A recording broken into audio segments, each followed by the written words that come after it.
हम कोशिश करते हैं। तो इन लोगों ने बड़ी मेहनत की है सब ने, और भी दोस्त हैं बहुत सारे। तो अल्लाह ताला ने ऐसा किया कि अब तक रजी भाई हमारे 2000 मकान मुकम्मल हो गए और 30 वो अबू जी वाले भी तैयार हो गए हैं जो पूरे पंजाब में। तो अल्हम्दुलिल्लाह हम 2000 से क्रॉस किए हैं, बड़े घर बन गए और भी अल्लाह ने चाहा तो बनाए इंशाल्लाह। हमें 4 इजलास में तकरीबन एक कनाल ज़मीन डोनेट कर रहे हैं लोग डिस्पेंसरीज बनाने के लिए इंशाल्लाह वो भी बनाएंगे। सबसे ज़्यादा अरशद भाई के नाम पे बनाइएगा। सबसे ज़्यादा जो काम करने की ज़रूरत है ना, मैं ये समझता हूँ बलूचिस्तान में जो आप कर रहे हैं, और मैं ये समझता हूँ बलूचिस्तान में इसलिए ज़रूरत है कि एक तो यहाँ पे एक्सेस लोगों की कि पंजाब है, केपी के एक्सेस है लोगों की बहुत कबायली इलाके बलूचिस्तान या जीपी। जी सर, और बलूचिस्तान में इसलिए भी मेरे ज़्यादा ज़रूरी है कि वहाँ पे आपको पता है कि ये बहुत ज़्यादा लोगों को सिर्फ इस एक पॉइंट के ऊपर कि जनाब वहाँ पे बेसिक जो चीज़ें वही नहीं है। मतलब आप अभी भी अंदरूनी सिंध चले जाएँ, आप बलूचिस्तान चले जाएँ तो ऐसा लगता है कि ये हमसे 100 साल पीछे हैं। बल्कि मैं आपको बताऊँ, जब हम नेशनल मीडिया वर्कशॉप में हम जब कर रहे थे, NDU में नेशनल मीडिया वर्कशॉप कर रहे थे, तो मुझे याद है शाहिद रिंद जो हैं वहाँ के जर्नलिस्ट हैं कोयटा के, उन्होंने जब कुछ बलूचिस्तान की महरूमी की बात की तो किसी ने काउंटर किया उनको ना, और तासुर ये दिया कि नहीं ये इतना मसला नहीं है जितना उसको बढ़ा चढ़ा के बयान किया जाता है और पाकिस्तान के खिलाफ इस्तेमाल किया जाता है। तो मुझे याद है जनरल सईद साहब जो अभी कोर कमांडर थे और अब मेरे उनकी पोस्टिंग हो गई है GHQ में, तो ये NDU के प्रेसिडेंट थे, तो ये पीछे बैठे हुए थे, तो ये उठ के आए और इन्होंने फिर आके और सारी उन चीज़ों का जो बलूचिस्तान के हैं उन्होंने कहा ये रियलिटी है, रियासत एक माँ की तरह है, उसके बच्चे हैं 4-6 यानी 4 ही सूबे हैं, GB है। उन्होंने कहा मसला ये है कि जब एक बच्चा बैठा है बलूचिस्तान में और उसको पीने का पानी साफ मुयसर नहीं है, और एक आप इधर ऑरेंज लाइन चला रहे हैं, उधर मेट्रो चला रहे हैं, आप इतनी चीज़ें, तो जिनके पास पीने का पानी ही नहीं है, हॉस्पिटल्स नहीं है, वो तो बोलेंगे। और मैं आपको एक चीज़ और बताता हूँ, हमने ना सिंध में तो बाई डिज़ाइन ऐसा लगता है कि लोगों को गुलाम बना दिया, ऐसे ही सबको नशे पे लगा दिया। मैक्सिमम लोगों को जो है वो आदत डाल दी है पैरासाइट बनने की, लोगों को आगे बढ़ने का, आगे निकलने का, पढ़ने का, अपने बच्चों को फ्यूचर देने का मैंने वो उनके अंदर देखा ही नहीं, बहुत कम नज़र आया मुझे, बहुत कम लोगों में नजर आया। सिंध में मैं बच्चों से पूछता था कितने बच्चे स्कूल जाते थे, कोई कोई बच्चा हाथ खड़ा करता है, इंटीरियर की बात कर, कोई बच्चा सिंध जाता है जहाँ पे सैलाब आया हुआ था, और जो बच्चा हाथ खड़ा करता था वो शर्माता था कि यानी ये उनके लिए अजीब बात है कि ये बच्चा स्कूल जाता है, बाकी बच्चे उस पर हंसते हैं। यानी ये मैंने सिंध में नोट की ये बात। और मैं बलूचिस्तान में आपको बताता हूँ, हम जहाँ तक गए हैं रजी भाई, बलूचिस्तान में सारे स्कूल भरे हुए हैं, सब बच्चे स्कूल जाते हैं, यूनिफॉर्म नहीं है प्रॉपर, जूते नहीं है प्रॉपर, यूनिफॉर्म 6 जगह से फटा हुआ सिला हुआ है, नंगे पाँव आए हुए हैं, स्कूल जरूर आते हैं, किताबें वो एक एक किताब को 3-3 बच्चे शेयर करते हैं आपस में, लेकिन वो स्कूल पढ़ने के लिए आते हैं सारे। जो बच्चा यानी बलूचिस्तान में जब पूछता था कोई बच्चा स्कूल कौन जाता तो सबके हाथ खड़े होते थे।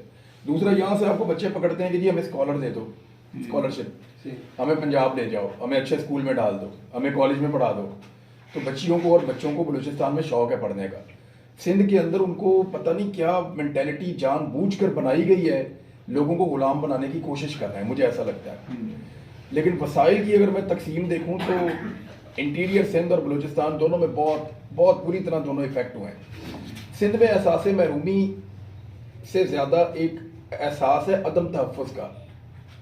वो आपसे एक दफ़ा सामान लेगा राशन, वो आपसे फिर लेगा, वो कमीज़ बदल के आएगा, वो फिर देगा, वो कमीज़ उतार के आएगा, वो आपसे फिर देगा। उन्हें लगता है कि कल हमें खाना नहीं मिलेगा।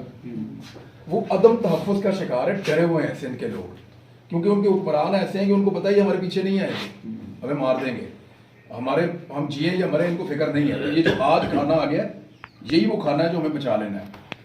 तो जब आप बलूचिस्तान में जाते हैं तो वो एक दूसरे को देते हैं, यानी आप किसी को एक खाना देते हैं तो बताते हैं जी मेरे पास एक आदमी है, उसके बच्चे इतने, वो भी भूखा है, उसकी भी छत गिरी है, तो मेहरबानी करके उसकी भी मदद करें। तो वो एक दूसरे की निशानदेही भी करते हैं, दूसरा को छीना झपटी नहीं करते। हालांकि ये बाउंड्री है, साथ ही बलूचिस्तान है, साथ ही सिंध है, लेकिन रवैयों का बहुत फर्क था। और वो क्यों हुआ कि सदियों तक आप जो करते हैं ना लोगों के साथ, कई दहाइयों तक जो आपने किया है, उसकी वजह से लोगों के साथ ये हुआ।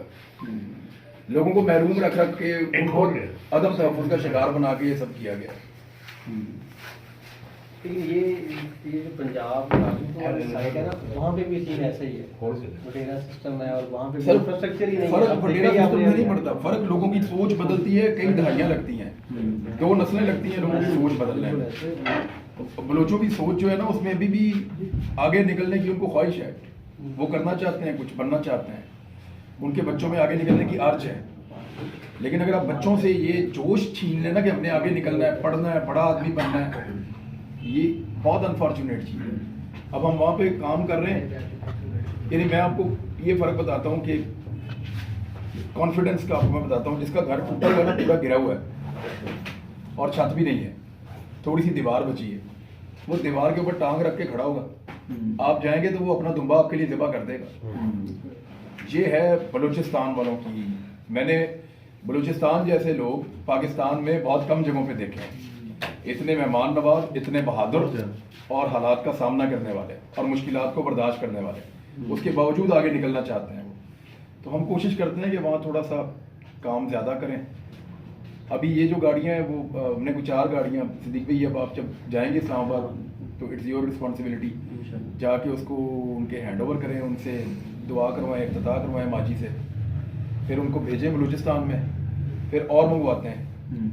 मैं कोशिश करता हूँ कि 10 और हम लें। इसमें से 2 हमने खुद ली हैं, 2 दोस्त हैं उन्होंने दिए हैं, ठीक। तो इस तरह ये 4 हैं। 2 दोस्त अभी आगे हैं देने वाले, और दोस्त भी आए हैं, और दोस्त भी हैं 2, वो कह रहे हैं मैं भी 2 देना चाहता हूँ, 1-1 दे देंगे। इस तरह मुझे भी कुछ लोगों ने रब्ता किया है, तो उम्मीद है कि दूसरी खेप में हम आपको 10 और भेजेंगे।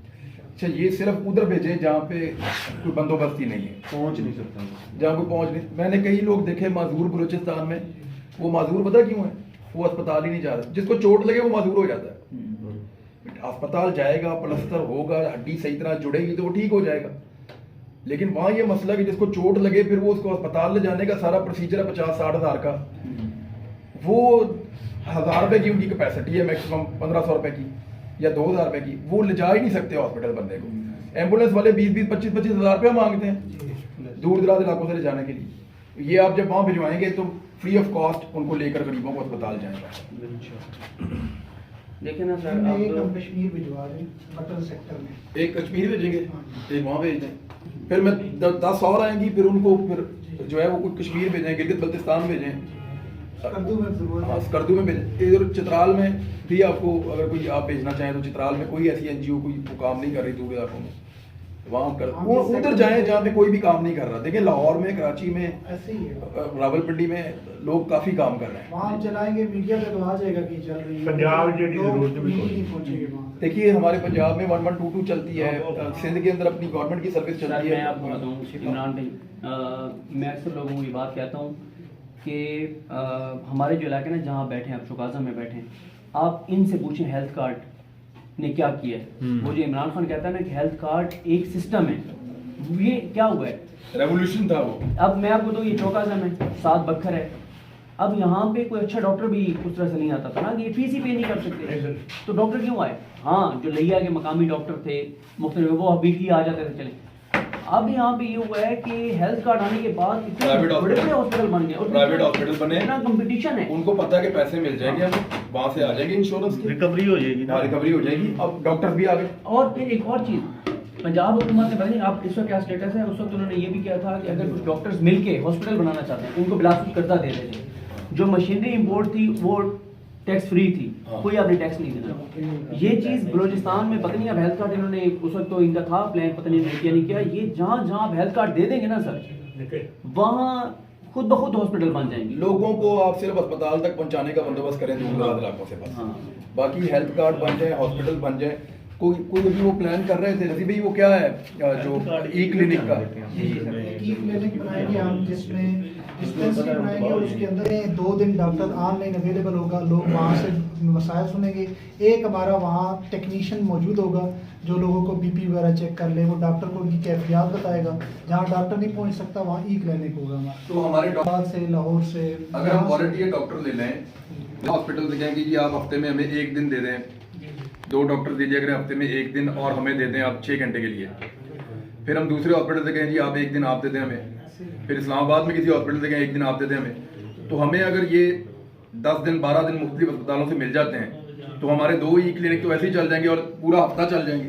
ये यहाँ से ना जो इसमें 2 चीज़ें करनी चाहिए। हॉस्पिटल्स के साथ आपको वाईडी को ऑन बोर्ड लेना चाहिए, उनके अंदर ये पैशन है बहुत सारा। बहुत ज़्यादा। और ये जो आपका जैसे भावलपुर है, विक्टोरिया हॉस्पिटल, वहाँ तो इतने दोस्त हैं, एक तो आपको वहाँ से कोई 10-12 डॉक्टर्स की टीम मिल जाएगी इंशाल्लाह। बल्कि निश्तर में कल वो मियां अदनान साहब आए हुए थे, वो बड़े ज़बरदस्त हैं, उनकी टीम मिल जाएगी। डॉक्टर्स तो सर आपने भेजी थी टीम ऐसे ही। सिंह सिंह आपने भेजा था? हाँ, वो डॉक्टर अली मलिक। सिर्फ उनसे आप कह देना हाँ। तो वो आपके 4 क्लिनिक अकेले चला सकते हैं। हाँ वो इतने पैशनेट हैं, हाँ। उनको इतना जज्बा है काम करने का। और उनके पास सबसे अच्छी बात सिंह वालों में, उनका ना कोई पॉलिटिक्स है, ना उनकी कोई तंजीम है, ना उनका कोई ये है कि उन्होंने कोई डोनेशन या कलेक्शन करनी है। वो उन्होंने इतना ज़बरदस्त सिस्टम बनाया है। और उनकी सबसे बड़ी बात क्या है, उसमें आपको जो उनके टॉपर्स हैं मेडिकल कॉलेजेस के, वो आपको उसमें नजर आएंगे। ये उन्होंने बड़ा अच्छा, मैंने जो नोट किया ना, सबसे बुरे तरीन हालात में मैंने काम करते हुए डॉक्टर को देखा और मैंने उनके माथे पे एक शिकन नहीं देखा। हाँ, वो वाकई जज्बे से आए हुए थे। हाँ, हमने उनको बहुत अजीब सी जगह पे रखा हुआ था, हम खुद भी वहीं ठहरे हुए थे। डॉक्टर्स ने बिल्कुल गिला नहीं किया, जो खाने के लिए मिला, जैसी जगह मिली, जैसा हुआ, वो हमारे साथ ही थे। जो यंग है ना वो बहुत पैशनेट है, क्योंकि हम जो है वो ऑनलाइन बताना चाहते हैं लोगों को कि किस तरह मेडिसिन देनी है, किस तरह किसी को क्या प्रॉब्लम है, किसी को क्या नहीं है। लोग उल्टे ट्रीटमेंट कर लेते हैं। और ये यंग ये भी नहीं देखते कि आगे आप हमें 5 स्टार दे रहे हैं, आगे आप हमें होटल दे रहे हो, कहते हैं यार बस ले चलो, बस जहाँ हाँ बस काम करवाओ बस। इसकी एक बड़ी मदद की चीज़ होती है, अगर इंसान को आप मदद करने की आदत डाल देना, ये पैशन बढ़ता जाता है, चाहे वो जितना मर्जी बड़ा होता जाए। हमारे प्रॉब्लम क्या होता है कि जो शुरू में जॉब का हिस्सा होता है ना, उसमें मदद की आदत ही नहीं डालते। अगर आप यंग डॉक्टर्स को ये आदत डालना शुरू हो जाए ना कि उन्होंने मदद करनी है, जाना है, मिलना है, जैसे वो कर रहे हैं माशाल्लाह, तो ये बढ़ता चला जाएगा। मैंने कई सीनियर डॉक्टर देखे, वो सुबह से शाम तक लोगों की मदद कर रहे होते हैं।